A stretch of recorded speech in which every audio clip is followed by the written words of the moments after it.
for basic stats and plotting things, not so much the modeling. But yeah, if any of you are interested in joining the club, any of the new grad students here, that would be great. It's a hell of a lot of fun, and you get a lot of good teaching experience. So we'd be happy to have you. Great. So I think we'll go ahead and jump into the presentation. So I'm going to share my screen now. Cool. All right, and I'll pass it to Katie, who's going to start us off. Thanks, Steph. As we said, this is an introduction to R, and once again, I will vouch that this is done by the Share Your Skills Club. It's a new club, but we have a lot of fun with it. So yeah, if you want to go to the next slide, Steph, I think is our outline. So what we're going to go over today, we're going to kind of give you guys a brief introduction of what R actually is. Stephanie's going to talk about file organization really quick, because that is a key component to all of this. We're going to walk you through some different kinds of plots in R, the two major systems that you can use, give you some tips and tricks on where you guys can find help, and then go into some breakout rooms where we'll actually walk through a code together. And before I forget, we are going to send out these slides to everyone who pre-registered with the Google form today. So you don't have to write all this down. We're also going to record it, so if you want to watch it later, you are more than welcome to do that. Which we should note, Tim, are you recording? Yes, it is recording. Okay, great. So what is R? R is a program that you can download onto your computer. It is a free program / programming language that, as we've kind of alluded to, you can use for statistics, you can use for graphing, you can use to generate data tables, you can use it as a calculator. It's really dynamic, and one of the great things I love about it is that it's open source, and so that it's always changing, always getting updated. And all of these updates you get for free. So if you're familiar with like MATLAB or anything like that, there are like packages and additional features and plugins for MATLAB, but some of those you actually have to pay for. That is not the case with R. The program itself is free. Everything involved with the program is free.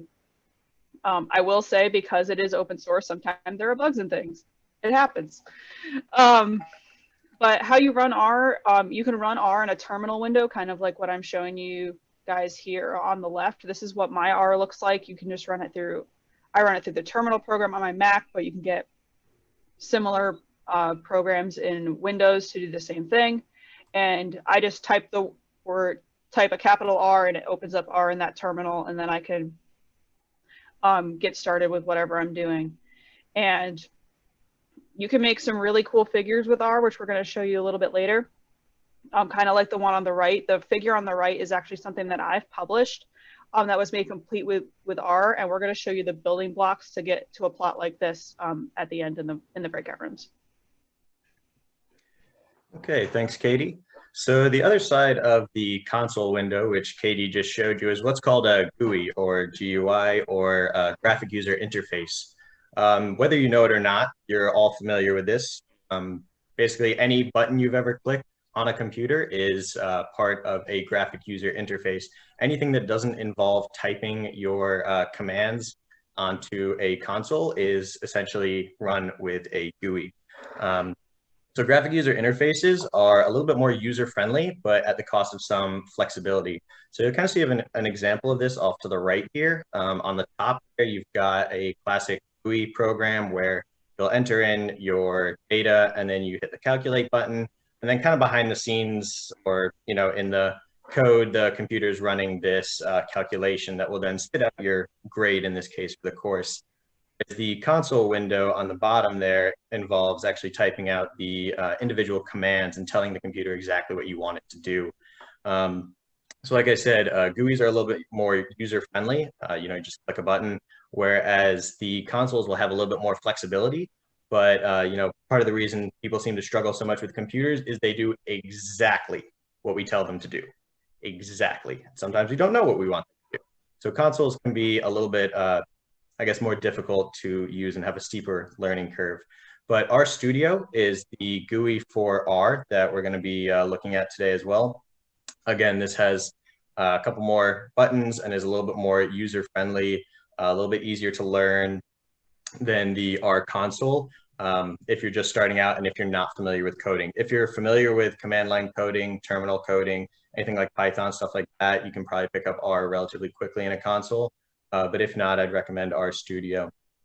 It allows you to create pretty much everything you can do in R, including the data analysis scripts, graphs, and plots that can go into publications, like Katie mentioned, interactive web applications, and actually whole websites, as well as documents and reports. So it can really do just about everything, but it does have a little bit of compromised flexibility compared to a console.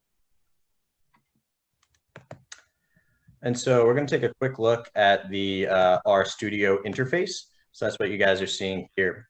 I'm just going to go through these 4 windows real quick. We'll get a better look at them later as we go through our practice script as well.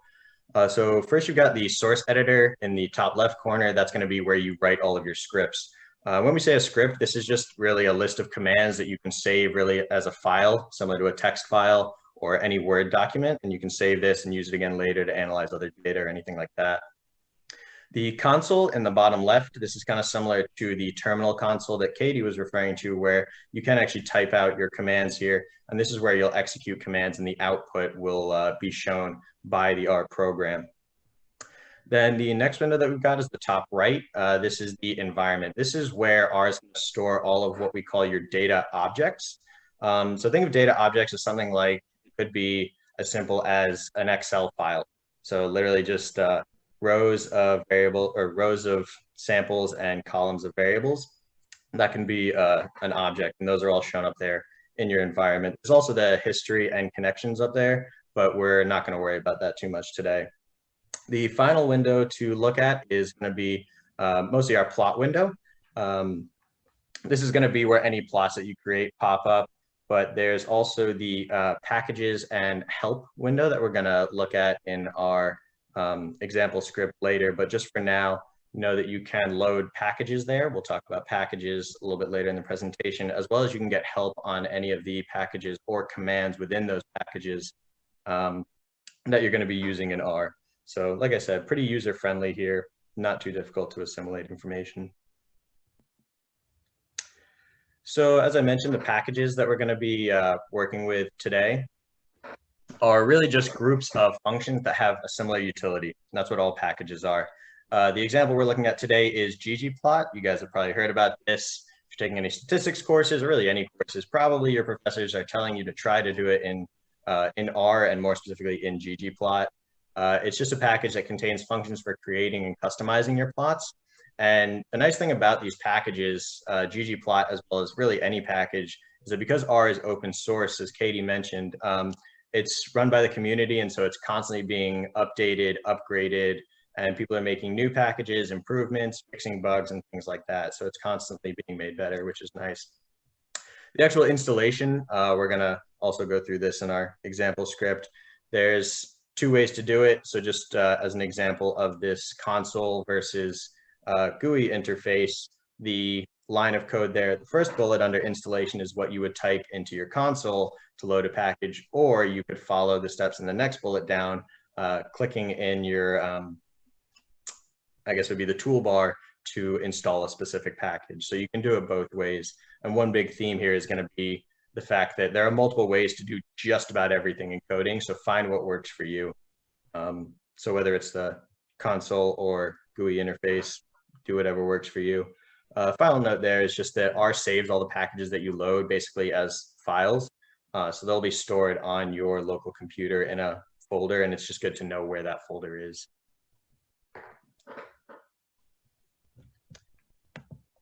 Okay, so finally, using packages. The packages have to be loaded during each R session. So basically, if you close out of R or have to restart R, you have to reload your packages. Basically, you tell R to reload that file that you had saved onto your computer. And there's 2 commands to do that, those first 2 bullets there. Typically, we're going to use the library command. Require is used for inside other functions more commonly, which we're not really going to get into today. And like I mentioned earlier, the packages can also be loaded just by looking in the package window on the bottom right corner that we looked at a couple slides back. And finally, the help window is also available to help with packages, as well as any commands within those packages. So you can find those on a different tab in the same window as the packages.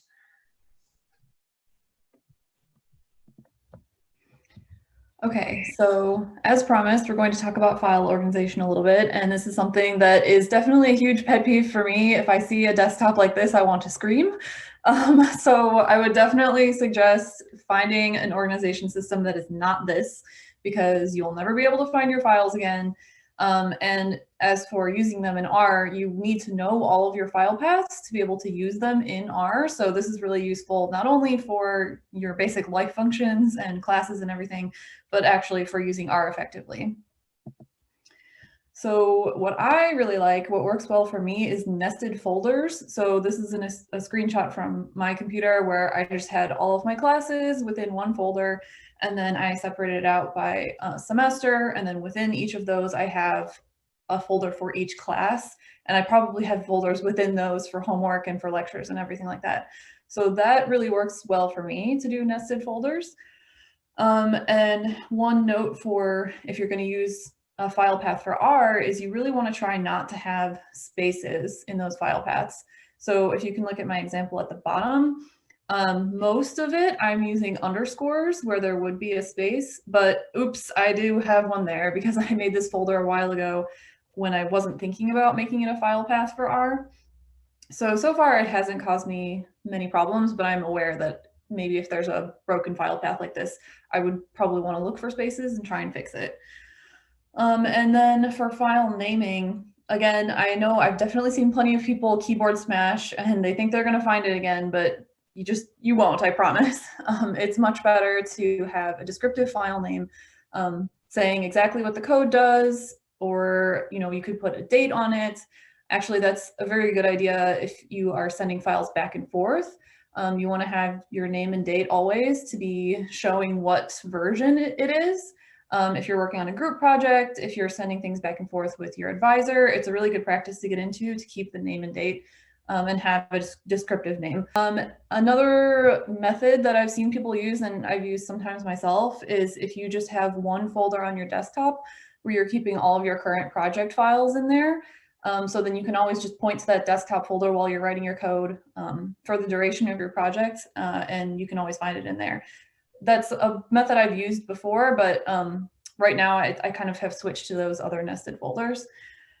But you could also do something like a lab notebook. This is another thing that I've started doing recently, and that's very helpful to me to stay organized with where I wrote certain things. So I'll actually copy the entire file path into the lab notebook and describe what the code does. So if I need to find it later, I can go back in there and say, like, I wrote it last week. Where did I save it? What does that code do? It's also really useful if you wanted to write a script that just has all of the codes that you've learned, all of the important functions that you've learned. I actually wish that I had done this because I always have to go digging through files to figure out, like, I know I did that last year, where is that code? So you could start a script that just has you can build it up with things you've learned over time.